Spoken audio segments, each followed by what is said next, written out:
De todo esto, el prianismo, la oposición que está moralmente derrotada, no va a decir nada y pues sus amigos, algunos medios de comunicación, van a guardar silencio.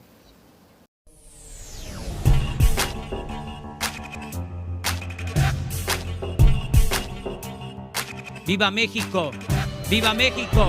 ¡Viva México! Así es, mis estimados amigos, bienvenidos a un video más del canal Chido el Coto Político. Yo soy Ferras TV con otro video para el canal y bueno amigos, que tengan un excelente fin de semana, un excelente viernes. Y Jesús Ramírez, coordinador general de comunicación de la Cuarta Transformación, se voló la barda con tremenda exposición en la mañanera, pues es muy importante que llegue este video, esta información a todos los rincones de México. Ayúdenos a compartir, pues el prianismo quiere hacer de las suyas, no quiere que se apruebe iniciativa del presidente Andrés Manuel López Obrador. Y bueno amigos, todo lo que expuso durante muchos años el prianismo y muchos medios guardaron silencio. Y sin más que decir, mejor vamos con la información.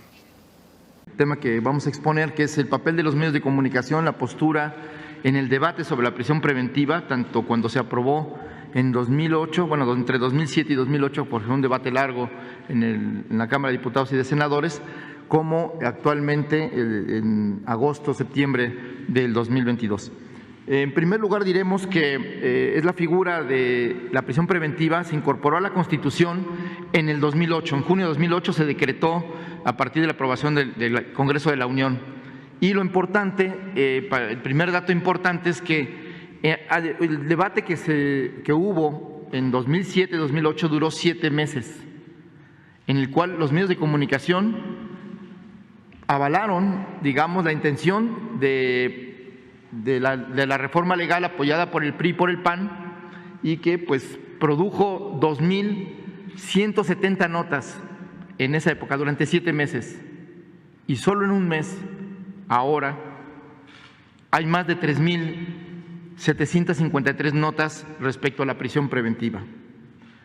Hay que decir que entonces el tema de la prisión preventiva no era un tema ni de los medios de comunicación, ni de los juristas, ni de las ONGs. Era el principal cuestionamiento a la reforma judicial, era el tema de los cateos y allanamientos sin orden judicial. No podemos, para entender el contexto en el que se da esta reforma, tendremos que recordar, sobre todo a los más jóvenes, que se dio en el contexto de la declaración de la guerra contra el narcotráfico que hizo el expresidente, entonces presidente Felipe Calderón. Una guerra que causó muchas muertes, violaciones a derechos humanos y por supuesto muchos allanamientos sin orden de juez y un sinfín de masacres que se dieron y que son del conocimiento público. También decir que entonces los medios de comunicación en su mayoría respaldaron esta guerra, esta violencia que se ejerció y que desató una espiral de crímenes y de violencia que aún todavía padecemos. Y decir que ahora la mayoría de los medios de comunicación pues han cuestionado la figura de la prisión preventiva a partir del debate actual. También hay que contextualizar otro elemento que es importante recordar. En el 2007 se cumplían 10 años de la masacre de Acteal, donde 45 personas fueron asesinadas, indígenas tzotziles, en la comunidad de Acteal en Chenaló, Chiapas. Y entonces, 10 años después, inicia una campaña, el CIDE, Ana Laura Magaloni, jurista, encabezaba este grupo de juristas, en los medios de comunicación, la revista Nexos y, por supuesto, el periódico Reforma, el Universal, lanzaron una campaña por la liberación de los asesinos de Acteal, asesinos confesos y que las víctimas, los sobrevivientes, habían señalado como los victimarios. El pretexto de esta campaña, bueno, en esta campaña también participó, entre otros magistrados, José Ramón Cosío, que hoy ha litigado contra la figura de la prisión preventiva, entonces no dijo nada sobre la prisión preventiva cuando hubo este debate y inició un juicio en la Comisión Interamericana de Derechos Humanos para defender a una persona que había sido con esta figura detenida sin sentencia durante 17 años. Pero entonces, y a lo largo de 14 años, nunca hizo ninguna crítica, como ningún medio de comunicación, como ningún jurista alegó que esta figura era ilegal, inconstitucional y violatoria de los derechos humanos. Esto es para contextualizar.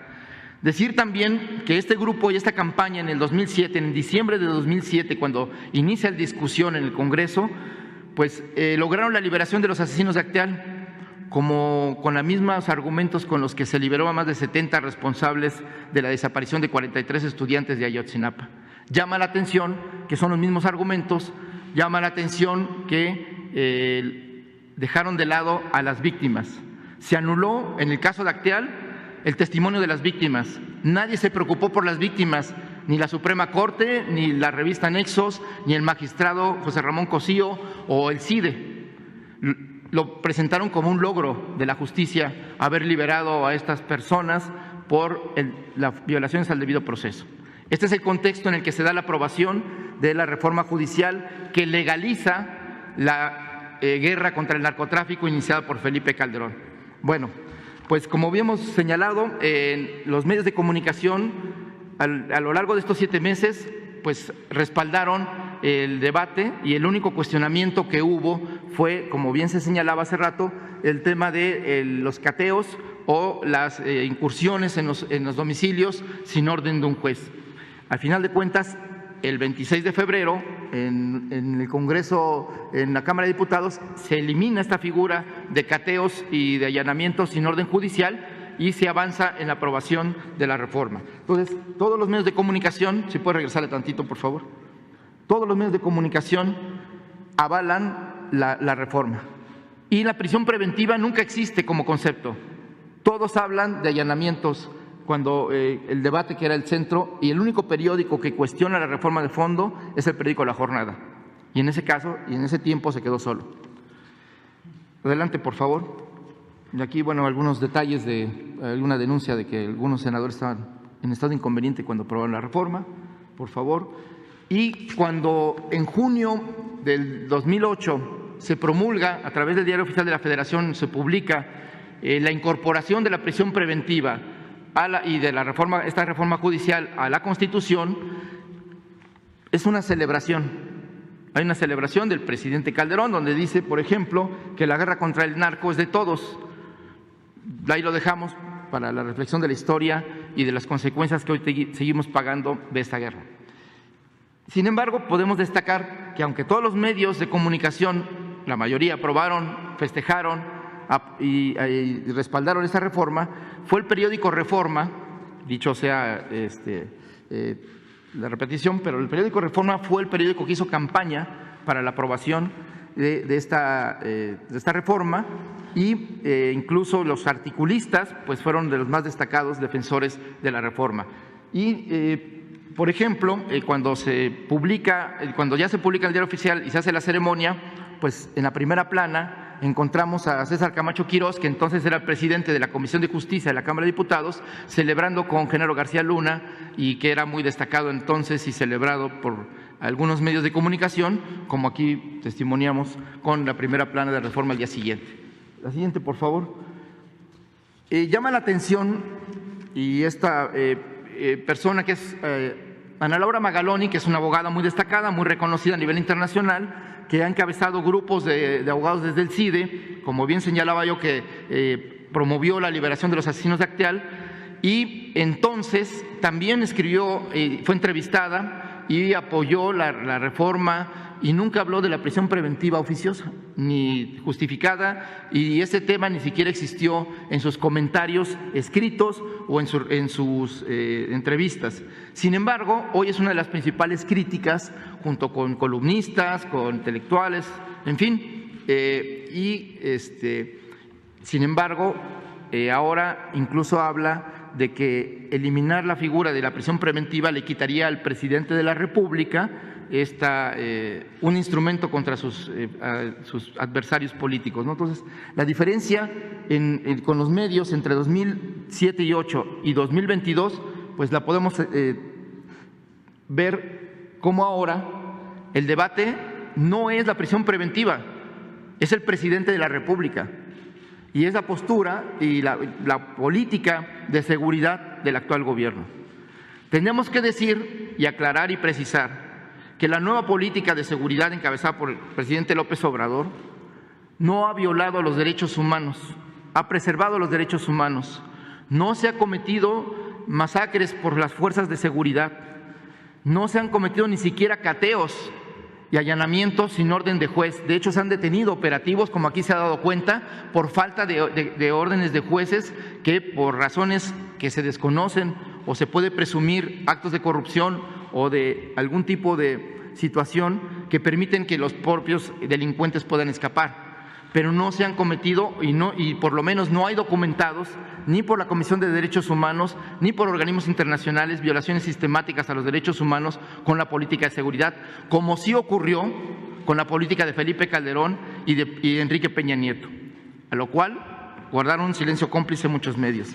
Por eso nos parece importante destacar esto y recordar de nueva cuenta, y con eso terminamos, que durante 14 años, entre 2008 y 2022, nadie levantó la voz para hablar contra la figura de la prisión preventiva, ni en los medios de comunicación, ni en los espacios académicos, ni en la opinión pública. Y eso pues llama la atención y pues lo dejamos a criterio de los ciudadanos que son mayores de edad y podrán entender la politización actual del debate, pero más allá de la politización que los medios están representando, el peligro que puede representar, como bien explicaba el subsecretario Mejía, de que la figura hoy pueda desaparecer, porque podría permitir la liberación de delincuentes que causan daño a la sociedad. Y en este contexto que hemos relatado, tanto los magistrados de la Suprema Corte, los medios de comunicación, los juristas, las ONGs, se han preocupado, entre comillas, de salvaguardar el debido proceso, pero no se han preocupado por las víctimas. Y hoy la Suprema Corte de Justicia debe preocuparse por la sociedad, porque la decisión que vaya a tomar el próximo lunes puede definir la situación de seguridad o inseguridad de nuestra sociedad. Y entonces tiene que tomar una decisión importante y tiene que tomar en cuenta el derecho de los mexicanos a la seguridad pública. Muchas gracias. Así es, mis estimados amigos, ¿cómo terminaron de ver el video? ¿Qué opinan de todo lo que expuso Jesús Ramírez? Dejen sus comentarios y también, pues, como vieron, el prianismo no tiene tantita mamá. Y bueno, amigos, pues hasta aquí llegamos con otra nota más para su canal Chido el Coto Político. Yo soy Ferras TV, no olviden suscribirse, compartir el video y regalarme su valioso like. Gracias, buenos días, que tengan un excelente fin de semana. Nos vemos en la próxima. Cuídense.